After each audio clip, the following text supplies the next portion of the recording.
Hi hello ಎಲ್ರಿಗೂ ನಮಸ್ಕಾರ. ಇವತ್ತು ಇನ್ಸ್ಟಂಟ್ ರವಾ ಪಡ್ಡುವನ್ನು ಹೇಗೆ ಮಾಡೋದಂತ ತೋರಿಸ್ತಾ ಇದ್ದೀನಿ. ಇದಕ್ಕೆ ನಾನು ಅರ್ಧ ಕೆಜಿ ಆಗೋಷ್ಟು ರವೆ, 200 ಗ್ರಾಮ್ ಮೊಸರು ಮತ್ತು ಸ್ವಲ್ಪ ನೀರನ್ನು ಹಾಕಿ ಚೆನ್ನಾಗಿ ಮಿಕ್ಸ್ ಮಾಡಿ 10 ನಿಮಿಷ ರೆಸ್ಟ್ ಆಗೋದಕ್ಕೆ ಬಿಟ್ಟಿದ್ದೀನಿ. ನಂತರ ಓಪನ್ ಮಾಡಿ ತೋರಿಸ್ತಾ ಇದ್ದೀನಿ. ಬ್ಯಾಟರ್ ಈ ರೀತಿಯಾಗಿ ಆಗಿರುತ್ತೆ. ಇದಕ್ಕೆ 1 ಲಾರ್ಜ್ ಆನಿಯನ್, 6 ಗ್ರೀನ್ ಚಿಲ್ಲೀಸ್, 4 ಕರಿಬೇವಿನ ಸ್ಟ್ರಿಂಗ್ಸ್ಗಳು, 1 ದೊಡ್ಡ ಕ್ಯಾರೆಟ್, ಸ್ವಲ್ಪ ಕೊತ್ತಂಬರಿ, ಉಪ್ಪು ರುಚಿಗೆ ತಕ್ಕಷ್ಟು, 1 ಚಿಟಿಕೆ ಆಗೋಷ್ಟು ಅಡುಗೆ ಸೋಡಾವನ್ನು ಹಾಕಿ ಚೆನ್ನಾಗಿ ಮಿಕ್ಸ್ ಮಾಡ್ತಾ ಇದ್ದೀನಿ. ನೋಡಿ, ಮಿಕ್ಸ್ ಮಾಡಿದ ನಂತರ ಬ್ಯಾಟರ್ ಈ ರೀತಿಯಾಗಿ ಆಗಿರುತ್ತೆ.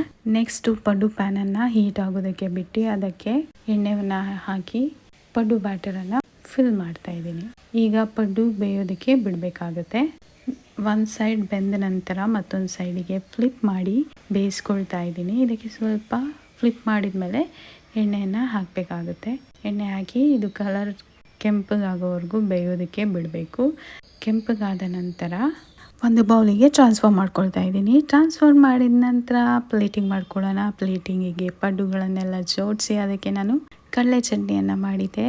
ಕಡಲೆ ಚಟ್ನಿಯನ್ನು ಸರ್ವ್ ಮಾಡಿಕೊಂಡು ತಿಂತಾ ಇದ್ರೆ ಬಿಸಿ ಬಿಸಿಯಾಗಿರುವಂತಹ ಪಡ್ಡು, ರವೆ ಪಡ್ಡು ರೆಡಿ ಆಗುತ್ತೆ. ತುಂಬ ಅಮೇಝಿಂಗ್ ಆಗಿ ಬಂದಿತ್ತು. ನೀವು ಟ್ರೈ ಮಾಡಿ ಹೇಗಾಯಿತು ಅಂತ ಕಮೆಂಟ್ ಮೂಲಕ ತಿಳಿಸಿ.